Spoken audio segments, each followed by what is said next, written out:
मामा TV. 3 जादुई cylinder. Bandra नाम के एक गांव में सूरज, मनोज, विनोद करके 3 दोस्त रहा करते थे। वह तीनों बचपन से ही दोस्त थे। उन तीनों का घर आजू बाजू में ही था। तीनों दोस्त एक दूसरे की मदद करते थे। एक दिन सूरज की बेटी का तबीयत खराब हो जाता है। तभी सूरज को मनोज और विनोद कुछ पैसे देते हैं, लेकिन वह काफी नहीं थे। तभी तीनों मिलकर गांव के जमींदार किशनलाल के पास जाते हैं। तभी सूरज, किशनलाल जी, मेरे बेटी की तबीयत खराब हो गई है। मेरे दोस्तों ने मुझे कुछ पैसे दिए हैं, लेकिन मुझे और पैसे चाहिए। सूरज बाबू, जितना भी पैसा चाहिए ले लो, लेकिन गिरवी के लिए कुछ चाहिए ना। मेरे घर के कागजात हैं सेठ जी। क्या तुम्हारा घर 10,000 की कीमत भी नहीं करेगी? अगर आप तीनों का घर के कागजात गिरवी रखेंगे तो ठीक है। सेठ जी की बातों को मनोज और विनोद भी मान जाते हैं। ऐसा सेठ पैसा देता है, लेकिन सिर्फ 1 महीने का मोहलत देता है। 1 महीना होने ही लगता है तो किशनलाल तीनों के पास आता है और ऐसा बोला, क्यों सूरज, मनोज और विनोद, आपको कल तक ही टाइम है। कल पूरे पंचायत को लेके आऊंगा। अगर पैसे नहीं मिला तो आपका घर हड़प लूंगा। तीनों दोस्त सोच में पड़ जाते हैं और जंगल की तरफ चले जाते हैं। उधर एक सिलेंडर का वैन का टायर एक गड्ढे में अटक जाता है। उसको एक आदमी धक्का मारते हुए देखते हैं। तभी मनोज ने पूछा, दादा रुको, हम भी कोशिश करके देखते हैं। ऐसा बोलकर तीनों दोस्त मिलकर उस सिलेंडर के वैन को धक्का मारकर बाहर निकाल देते हैं। तभी उस वैन के ड्राइवर ने बोला, आप तीनों को मैं एक उपहार देना चाहता हूँ बेटा। ऐसा बोलते ही 3 सिलेंडर वैन से उड़कर हवा में तीनों के पास पहुंच जाते हैं। तीनों दोस्त देखकर हैरान हो जाते हैं। सूरज ने पूछा, ये कैसे हुआ ड्राइवर? मैं सारे दुनिया का ड्राइवर हूँ बेटा। सब मैं ऊपर से देख रहा हूँ। आपका इंसानियत मुझे अच्छी लगी। इन तीनों सिलेंडर को ले जाकर खुशी से रहो। ऐसा बोलकर ड्राइवर गायब हो जाता है। जैसा ही 3 दोस्त एक सिलेंडर को घर लेके गए और नीचे रखे, सूरज का सिलेंडर नोटों का सिलेंडर में बदल जाता है। मनोज का सिलेंडर हीरों का सिलेंडर में बदल जाता है और विनोद का सोने का सिलेंडर में बदलकर उनमें से पैसा, हीरा, सोना बाहर आने लगते हैं। तीनों ये देखकर बहुत खुश हो जाते हैं।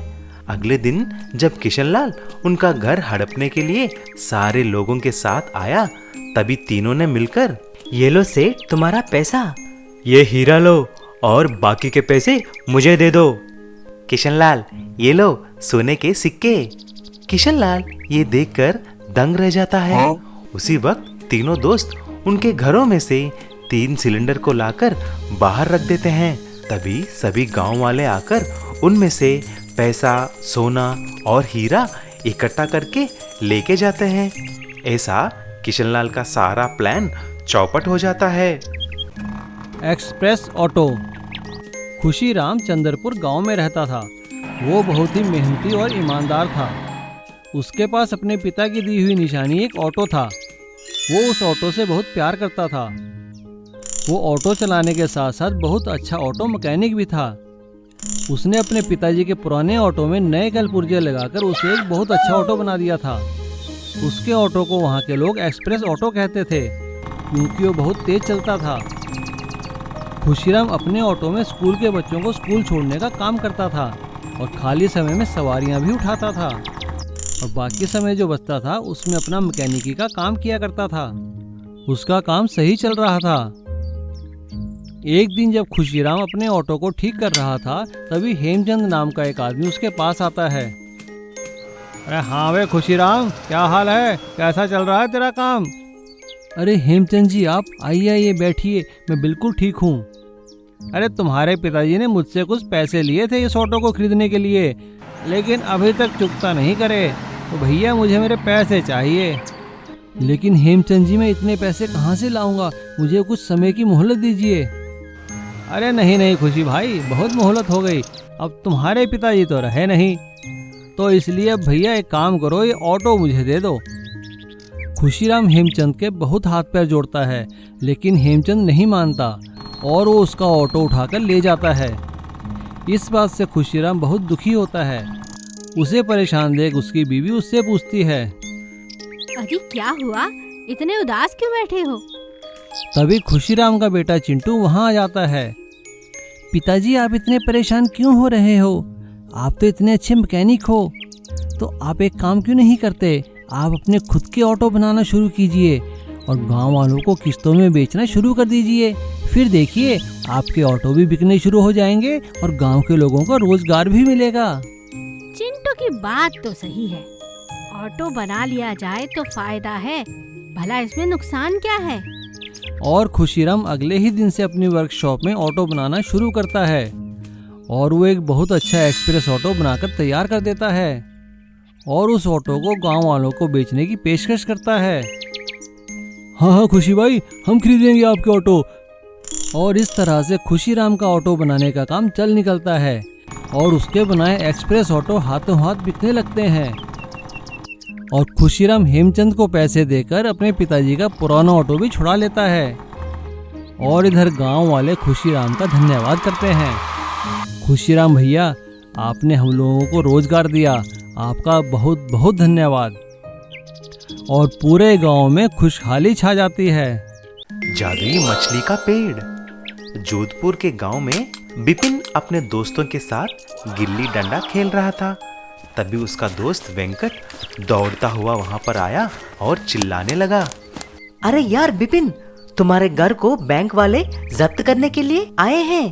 तुम्हारे पापा ने कुछ कर्जा लिया, लेकिन उसको समय पर चुकाया नहीं, इसीलिए बैंक वाले कुछ गुंडों के साथ आकर घर का सारा सामान बाहर फेंक रहे हैं।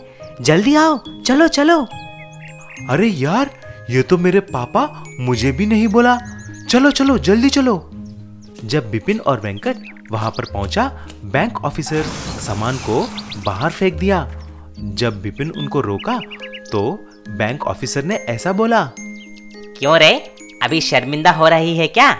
जब कर्जा लिया है तो चुकाना भी पड़ेगा ना, पेड़ के जितना हुआ है। लेकिन अपने बूढ़े बाप का कर्जा नहीं चुका सकते क्या? सर, आप मुझे 1 महीने की मोहलत दीजिए, मैं आपका सारा पैसा चुका दूंगा। ऐसा बोलते ही बैंक वाले चले गए। बिपिन अपने पापा से बात कर रहा होता है, तभी एक कौवा आकर एक खत को बिपिन के सामने फेंक कर चली जाती है।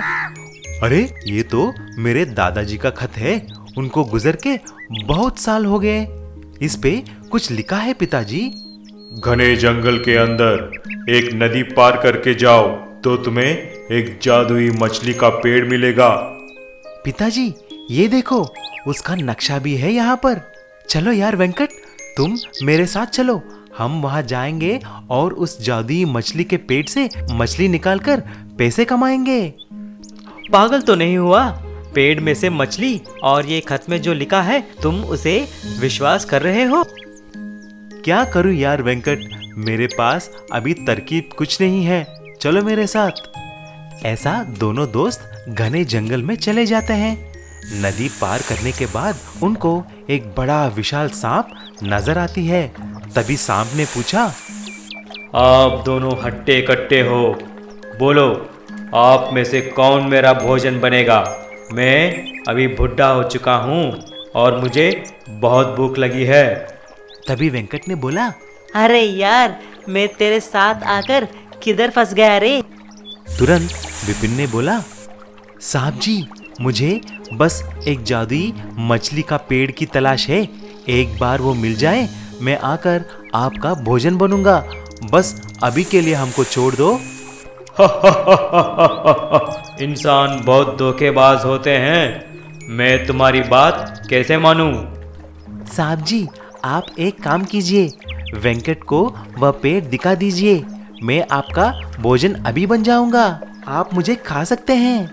सभी लोग मेरे बात सुनकर ही भाग जाते हैं। लेकिन एक तुम ही हो जो यहाँ पर है। लगता है तुम बड़े ईमानदार आदमी हो। वो देखो, जादुई मछली का पेड़, जितना भी मछली चाहिए लेके जाओ। सांप ऐसा बोलते ही वहां पर एक जादू पेड़ मछलियों से भरा हुआ प्रत्यक्ष हो जाता है और सांप गायब हो जाती है। तभी बिपिन और वेंकट सारे मछलियों को लेकर बाजार में बेच देते हैं। ऐसा ही 1 महीने के अंदर बिपिन बैंक का सारा कर्जा भी चुका देता है और अपने बुजुर्गों का घर को बचा लेता है।